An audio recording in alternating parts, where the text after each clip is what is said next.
going to show you how I make my homemade bread. We are going to make craisin bread with orange zest.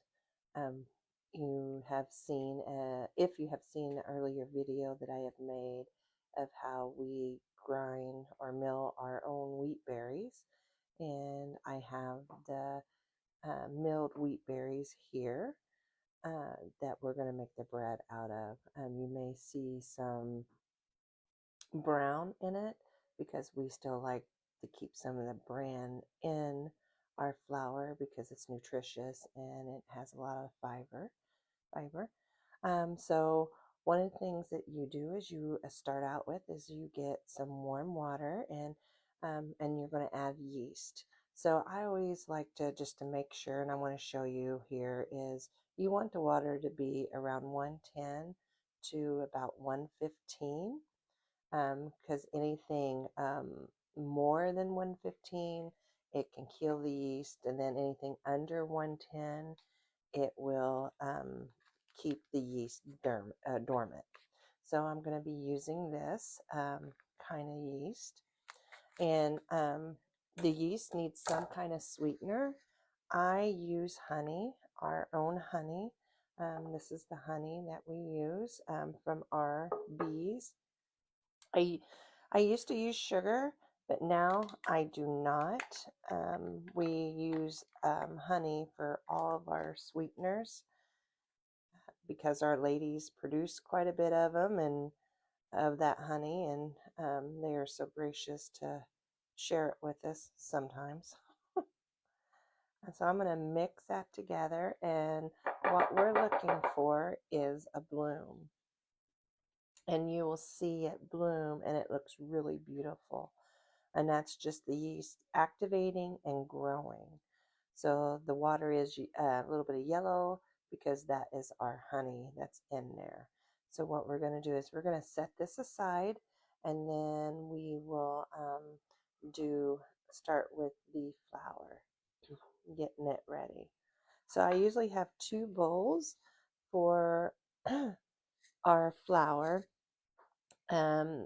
To make 1 loaf of bread, it's 4.5 cups of flour, and so I usually do 2.5 here and then 2 here, and that's that's my starter. So I will put it in my mixer, and then I will slowly add this into it so I don't overwhelm it all. So we're going to start out adding, these to keep my flour dry. So we're going to add 2.5 cups of flour, my wheat flour. And if you go a little over, it's okay.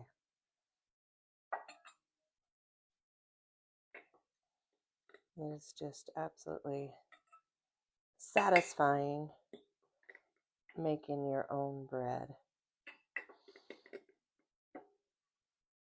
And it's really interesting, you know, once you start making your own bread, you will notice the taste is better than the store-bought bread, but also you notice that your bread, since it's all natural, it does not last as long as your store bread. The bread, usually homemade bread from scratch, usually lasts close to 4 days. You can stretch it a little longer by making different things out of it. So when it starts getting a little hard, you can actually break it up and turn it into stuffing, or you can break it up and turn it into croutons. So you can do a lot of things with the stale bread. But the store-bought bread, it seems like it lasts a long time on your shelf. And that just shows all of the preservatives they put in there to make it shelf stable. And it really opens your eyes to, uh, how our grandparents lived, our great grandparents lived, where they made everything from scratch, and of how healthy they were. And it does make a difference. I even do my own canning. Uh, I do a lot of things that I really don't have to go to the grocery store as much anymore. Um, and I even, the only thing I go to this grocery store for now is, like oranges or stuff like that, or let's see, oranges, milk. I don't have a dairy cow yet. um, and we don't have to really buy eggs because my brother and sister-in-law has chickens, and sometimes we'll get eggs from them, and um, fresh laid eggs are the best versus the store-bought. So I got this ready, and we're going to look at our yeast, and you already seeing it starting to bloom. We really want it to bloom uh, like a mushroom, and it's getting there, and it'll take a little longer for it to bloom, but it's getting there, and it's going to look beautiful. And I usually let it set for 15-20 minutes till it gets that full bloom. So the ingredients, while we're waiting for this to get a little bit more, is I use 4.5 cups of flour. I use 1/4 cup of our honey, and you can use 1/4 cup of sugar or any sweetener that you prefer. I use 1/4 cup of butter, and I use a teaspoon and a half of Himalayan salt in there. And that is just your basic bread. And your basic bread, and with the honey, they usually call it the honey bread. But that's what I use, and that is looking really good. So I am going to introduce my mixer to you. I love this mixer. I have a regular size mixer um, from KitchenAid, and I used it for everything. I made bread. I um, creamed my honey, or make whipped honey with it, and like Reese Pieces, where I add cocoa and peanut butter to the honey, and I just cream it, and I mix it until it turns into a cream, and it's like spreadable, and it's like a Reese cup spreadable honey, and it is so good. But I made stuff out of my smaller KitchenAid to where I had to keep changing the gears in here, and I got really good at opening this up and changing the gears. So my husband, for my birthday, surprised me with this commercial grade mixer that is my workhorse. So it does so much for me, and I don't have to worry about it breaking down, and it is just amazing. So I'm going to move him out of the way, and we'll get him done. So here is that. Look at that. So that, I would prefer it to be a little bit more, but it is still looking good. So what we're going to do is I'm going to go ahead and add my first 2 cups to my mixer. And we're going to just set this aside because the hat looks really good. It's getting there. So let's bring you back in here so everybody can see you. So, So here is my first 2 cups. And then I am going to add a teaspoon and a half of salt.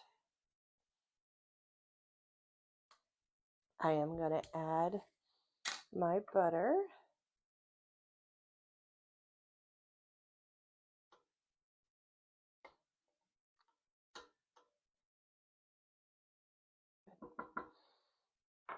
And the cool thing is, with this yeast, it'll continue to rise. So now we're going to add our yeast. That looks really good. Look at that. So we're going to go ahead and, oh yeah, all that goodness. And I want all of that in there. Anything, any little stragglers.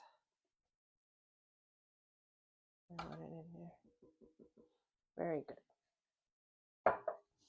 So now I'm going to put him a little back. Put this on there. And then I'm going to bring him up. I got to push him back so I can put this down. There we go. And then we're going to push that, and that will automatically close it.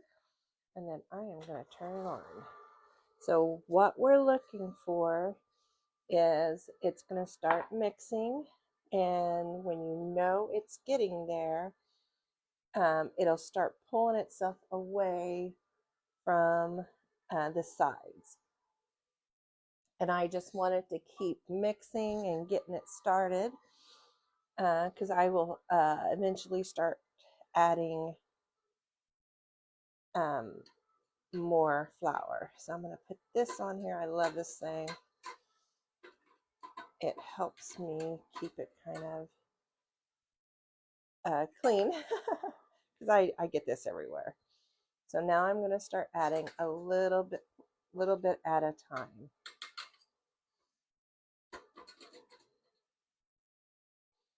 And then you will see how it'll start pulling itself away.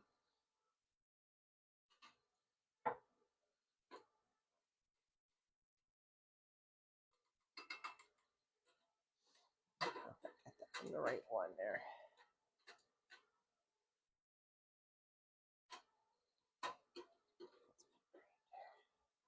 There we go.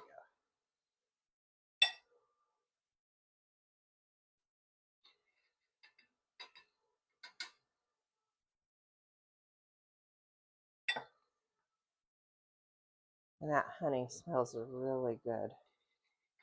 I love the smell of honey.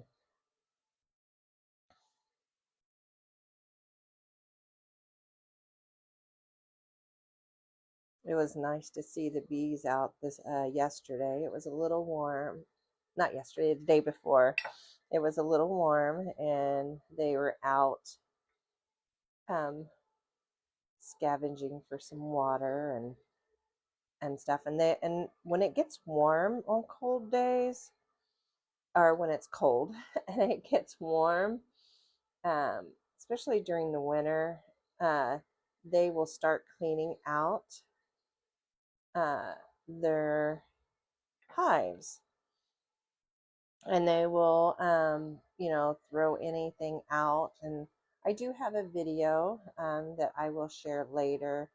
It was, I believe it was last year, that I videotaped one of our small hives, and of how they were taking all of the bees that passed away, and they were throwing them out of the hive. And during the winter, the bees, they live longer during the winter than they do during the summer. But it's just interesting of how amazing bees are and how God created them. During the winter, they make a cluster, so they make like a little ball around the queen, and to keep her warm and to keep them warm, and they will take turns going to eat, to get water or whatever they need, and they also feed the queen. And soon you'll see it start pulling away on this side. Let's see if I can get that in there without making a mess. I always make a mess. So you're seeing it as it's starting to pull away, and I really want it to incorporate all of that, so it's getting there. That is looking really good. And it'll start getting the sides. And we're looking for it to form a ball.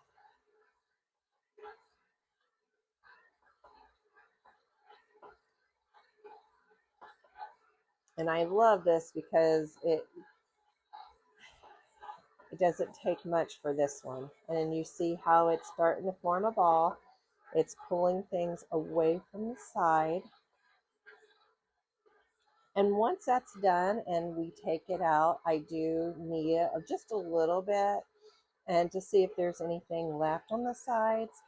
And then once that's done, I put it in a warmer for it to rise. And one thing that I found was this. This is a really cool bowl that I found on Amazon.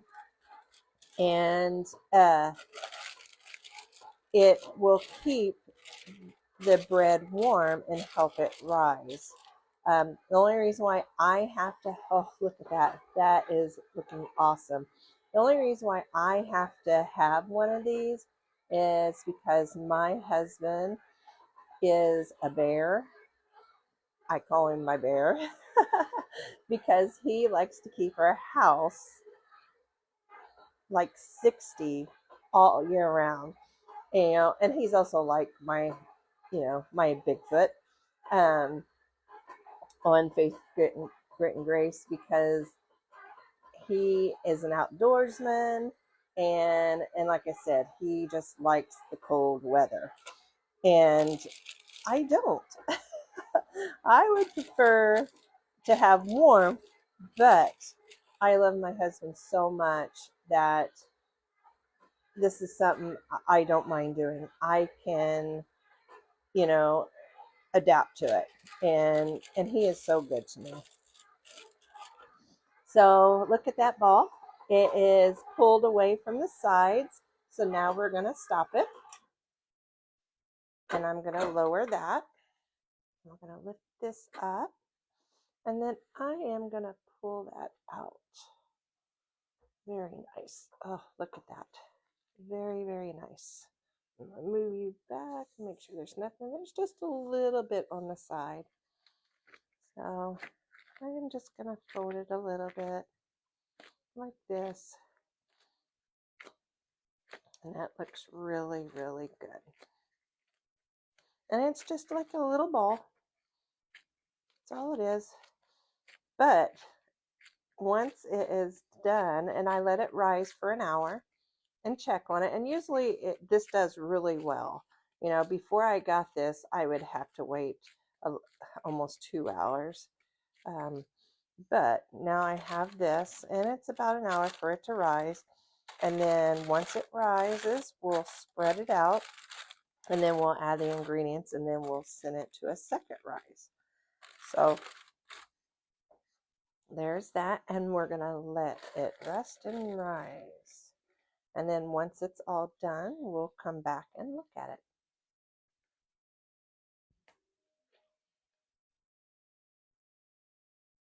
Welcome back. It has been an hour, and we are going to look at our bread and look how much it has risen. It's been an hour, and it is ready to take it out of this and knead it, and then add the good ingredients that I'm going to add. So I'm going to put it here, and I am going to roll it out. Let me move my cast iron. And then we're going to add stuff, the cranberries and orange zest to it. And I like using the parchment paper because it's just easier to fold for me to work with. Just easier to work with. And once we get all the ingredients on here, we're going to put it in my cast iron bread pan, and we are going to let it set to rest and to rise for the second time. And I usually allow it to do that for another hour, and it would literally fill up the um, my cast iron skillet here. It will fill all the way up to the top. I only use cast iron skillets because they're just great to use. They're easy to use. They're, and I don't like using Teflon or anything like that that can, hurt the body or that can have impurities in it. And so I really like cast iron. Um, I remember when I first started using cast iron, I would make things and it would work really well.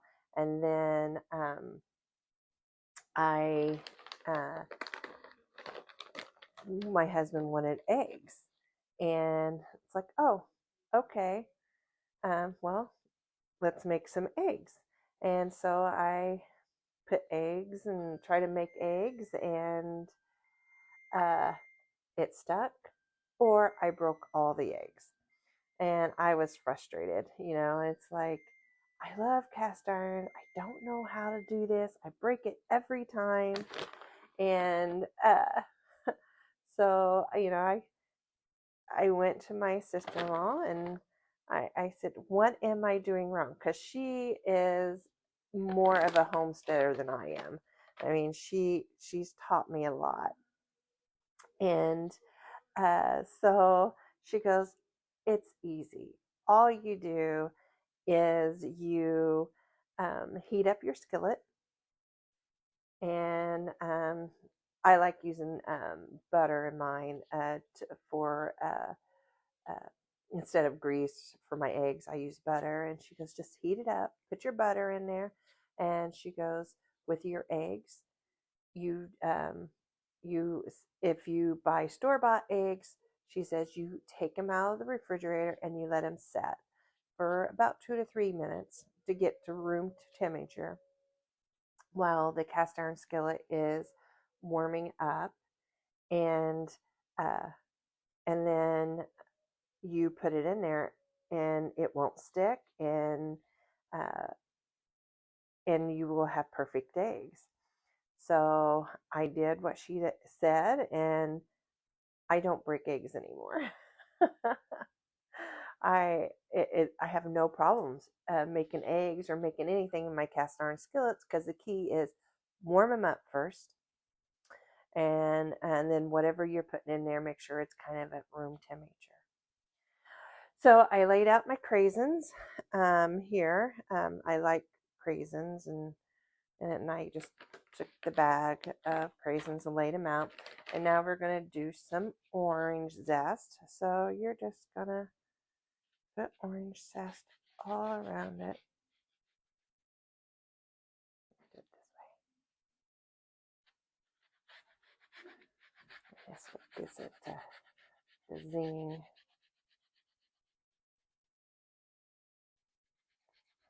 And we're going to get all that orange zest all around it. Lots of it. It's like really good stuff.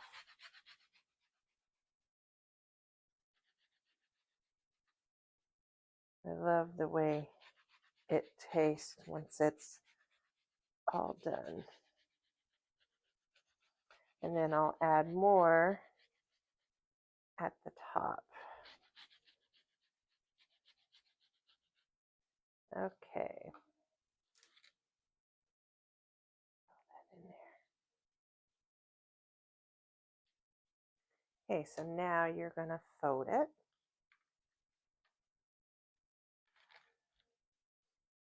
And then you're going to fold the other side.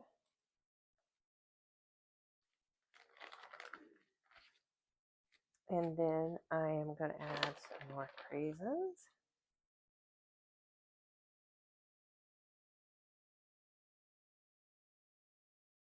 And then I am going to add a little bit more of the orange zest.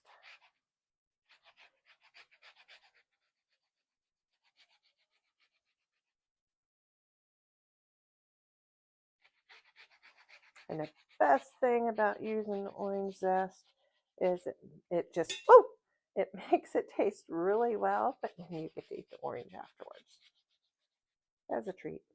Okay, so now you're going to start rolling it, and you're going to stretch it and row, stretch it and row, stretch it and row, stretch it and row, and you're just going to do this until it's all the way rolled.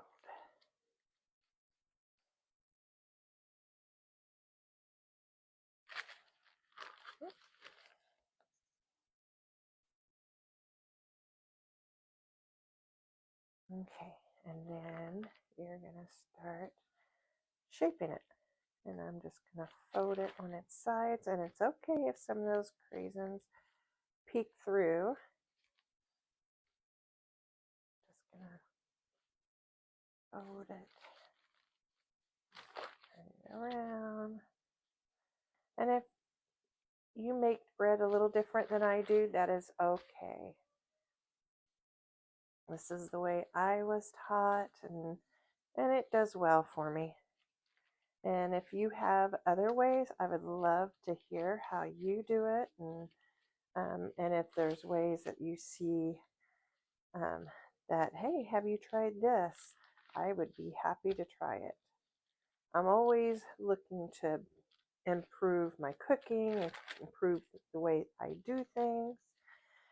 So the last thing I'm going to do is I am going to add a little bit more zest on just the top.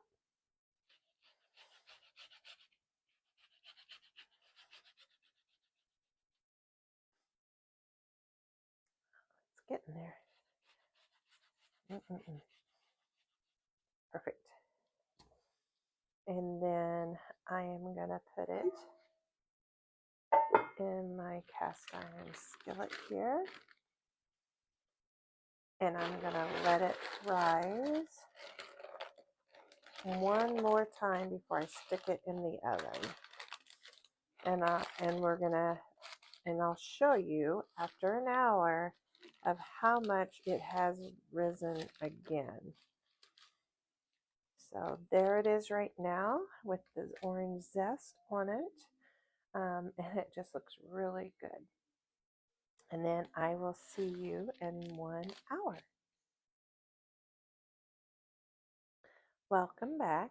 And I want to show you what the finished product is. Here is the bread. And we are going to take it out carefully. It's hot. Set it right there. This over here on the stove so it's out of the way. This way you can see the bread. It is really pretty and beautiful. And let's cut it open.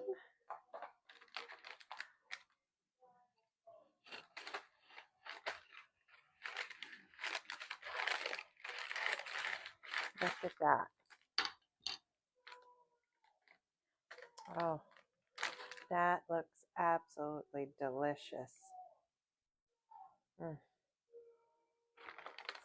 it's really hot.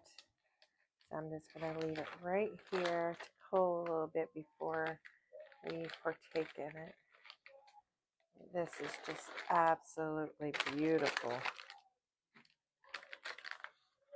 So this is homemade bread made from scratch with freshly grind wheat berries or milled wheat berries, and it's pretty simple. Water, honey, yeast, and salt to make your and the flour to make the bread, and then you just add whatever else you would like to add to it.